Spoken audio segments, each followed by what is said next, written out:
Hola, soy Andy Terrón de Ángeles Conmigo y te doy la bienvenida al cuarto capítulo de la entrevista con Eufrosina Cruz.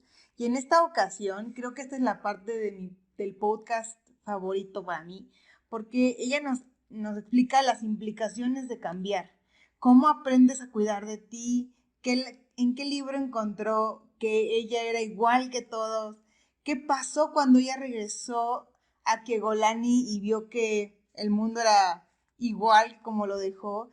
¿Y qué pasó con todas estas partes difíciles cuando su familia la cuestionaba, cuando se topó con la parte más complicada de cambiar su normalidad? Algo que a ella no le parecía que fuera correcto, que no iba con ella.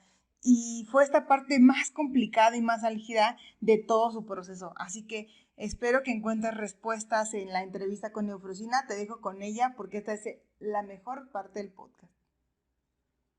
Y los hijos de mi hermana, la que se casó a los 12, 13 años y que la vida le dio puros hombres, hoy todos esos niños son profesionistas. Hoy uno es ingeniero industrial, otro es ingeniero, licenciado en administración, otro es doctor, otro es cantante operístico, otro es veterinario, otro es criminólogo. A lo que quiero llegar, cuando una mujer decide cambiar ese entorno que se llama pobreza e imaginación, siembra esa semilla, las demás vienen atrás. Es como el elote o es como el gilotillo o el maíz, saca otras semillas y esa semilla permite que siembres otros. Pero si no lo haces, si no sembraste esta milpita, pues no se puede dar más. Y entonces te toca a ti ya cuidar un poquito más de lo que no te cuidaron cuando tú empezaste a sembrar esa semilla. Tú cuando logras entender eso, y entonces a la par regresaba yo a mi pueblo, y yo no entendía, pues mi pueblo seguía igual, la costumbre, era la normalidad ver a las mujeres en la mayordomía, sentarse en el piso, y los hombres en la mesa. La normalidad era que pues, nosotros no podíamos entrar a la sacristía porque era un espacio de hombres. La normalidad era que pues nada más a los ciudadanos convocaban a las asambleas. La normalidad era que en la fiesta del 15 de agosto pues nada más había partido de hombres. La normalidad era.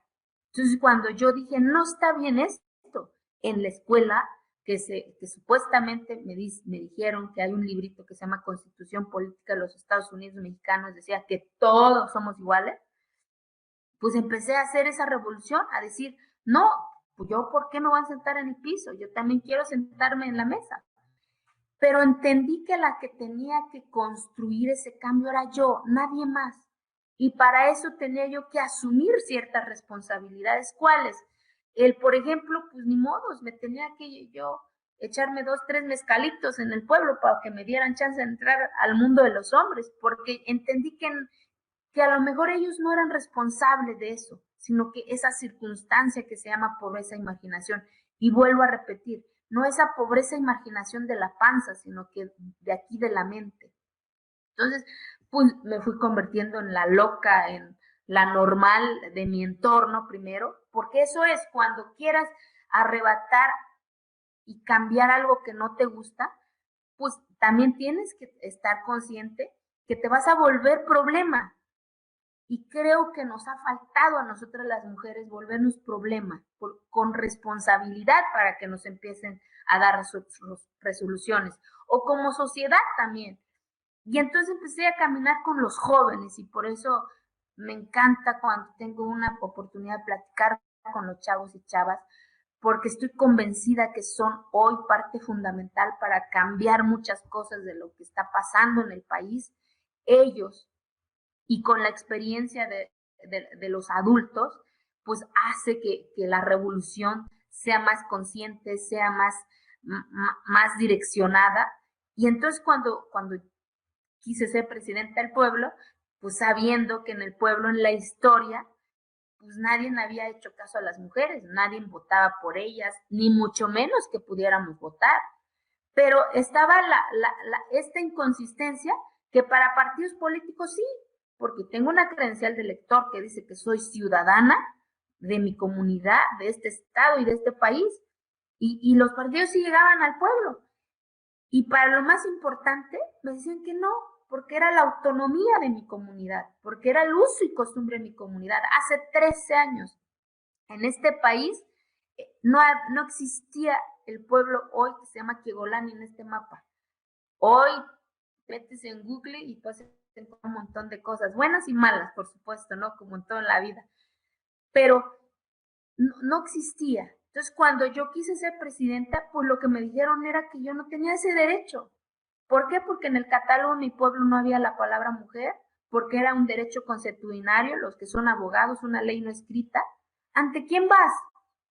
Vas a la asamblea y te dicen que no, y llegas a las instancias de gobierno que se supone que son las que te van a ayudar, que te digan, pues sí, violaron tu derecho, pero es la autonomía de tu comunidad, es la costumbre de tu comunidad. Entonces, ¿para qué chingadas a mi pueblo y dices, si pides nuestro voto, si es la autonomía, pues entonces no entres? ¿O por qué invades mi territorio? ¿Por qué sancionas si dices que mi municipio es autónomo? Entonces empiezas a cuestionar y a decir, entonces, ¿para qué chingados están las leyes? Si esto no existe. Entonces, cada puerta que yo iba tocando era una cachetada más a la misma respuesta. Ni un abogado de mi estado quiso llevar mi caso en ese entonces, en 2007, porque era trastocar a la autonomía, me dijeron, de la democracia de mi estado. En mi estado existe 570 municipios, más de 407 municipios regidos bajo el sistema de usos y costumbres. De las 68 lenguas que se hablan en este país, 16 se hablan en mi estado, más de 14,000 localidades. Y en ese entonces, pues más de 100 municipios en donde la palabra mujer no existía en el catálogo de usos y costumbres. Entonces, ¿ante quién acudes? La ley electoral no regía los usos y costumbres como hoy ya lo rige. Los abogados que me ayudaron eran de Morelos, y entonces ahí logramos que a través de derechos humanos emitieran la recomendación al Estado, pero sin poder resarcir el daño. Entonces, y es cuando decides decir, tengo que hacerlo. Llegar a este espacio no ha sido fácil, y llegar a haber sido candidata de Quiegolani tampoco, porque empiezan los cuestionamientos de la familia, de tus hermanos que te digan, ¿ves? Mira, todo el pueblo nos está señalando, ¿ves? Nos van a correr del pueblo. Y ver a tus viejitos que no saben leer, que no saben escribir, en un pueblo, papá y mamá nadie les enseña a dar un abrazo, porque no es la normalidad de ellos, pensando que pues no está bien, ¿no? No. Entonces, de repente verlos llorar, diciendo, ya párale, que no nos quieres, y ver la fuerza de las mujeres diciéndote en ese entonces, cuidado, te vas a agüitar, estamos contigo al final, ¿qué haces? Son esas decisiones que nos pone la vida y que de repente nos da miedo tomarlo. Por supuesto que el miedo siempre está ahí, el miedo camina conmigo todos los días, pero aprendí a convertir el miedo en mi mejor fortaleza por estas caídas, por estas cosas disyuntivas que me ha puesto la vida. Y de repente, ¿qué haces? El amor a tus viejos, decir, pues sí, aquí la dejo, ya no puedo más, porque la violencia política duele demasiado. Quien diga que no existe violencia política, sí existe violencia política, porque te cuestionan más, porque te señalan más, porque te critican más, porque te dicen que eres la loca, la revoltosa, la marimacha, porque te insultan más, porque van en contra de tu integridad como mujer, cosa que no sucede muchas veces con los hombres. Y te sientes sola en esa soledad, en ese espacio, cuando estás en estos espacios. Y tú dices, ¿qué chingado estoy haciendo? Estoy haciendo llorar a las personas más importantes de mi vida. Mis hermanos me dicen que estoy mal, los estoy exponiendo. Les cortaron todos los programas sociales, les negaron, a mí me hicieron un acta de asamblea en donde me desconocían como ciudadana, entonces yo les decía, entonces, ¿qué chingado soy? ¿Soy o no soy ciudadana? Al desconocerme, los abogados, es que soy ciudadana, ¿no? ¿Cómo chingado vas a desconocer algo que no existe? Entonces, ahí mismo me estaban dando la razón, pero no había quien me abrazara en estos espacios. Y en ese entonces, pues me empecé a dar conferencias, y un poquito quiero siempre contarlo como conocí a Margarita y al presidente Felipe.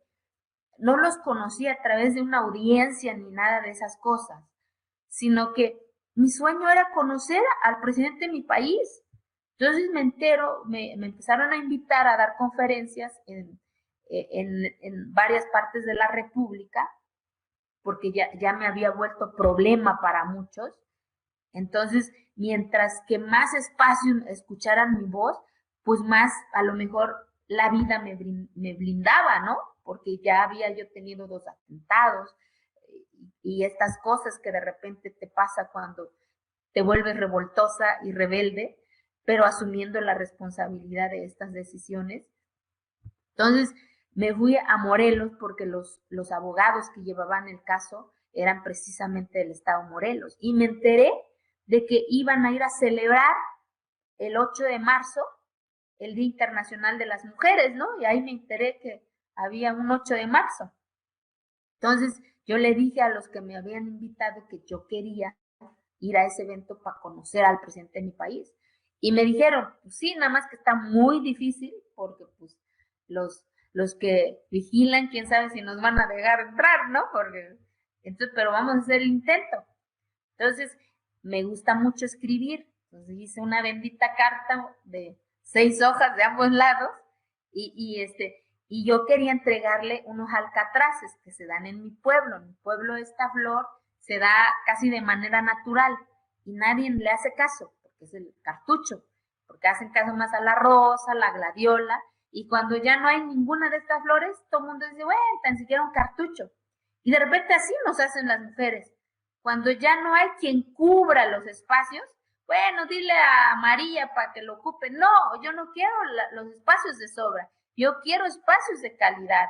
Si no, yo ya no voy a gritar, yo ya no voy a estar cuidando las casillas. Ah, ahí sí soy chingona, ¿no? No.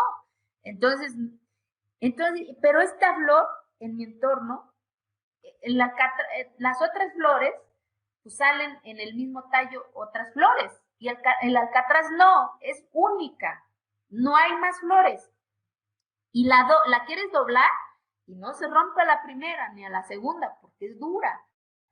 Y me identifiqué con esa flor, porque las mujeres, y más las mujeres indígenas, así somos únicas, no podemos compararnos con otras, porque eso es lo que nos hace diferente para construir esta igualdad en pensamiento, en espacios, pero en tu persona tú eres única. Entonces, mi sueño era entregar esas flores al presidente y a su esposa, ¿no? Entonces, en ese entonces no le decía yo Margarita, ¿va?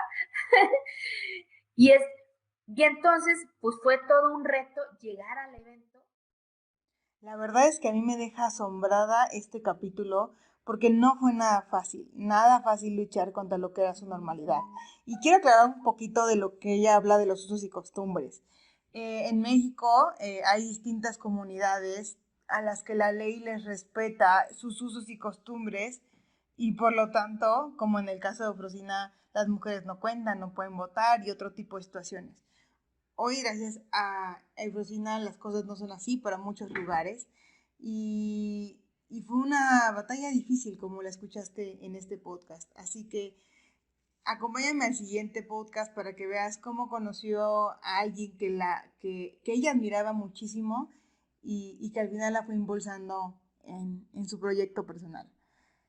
Te veo en el próximo podcast en www.angelesconmigo.net, Spotify, Facebook, Instagram, YouTube, Ángeles Conmigo MX. Nos vemos, chao.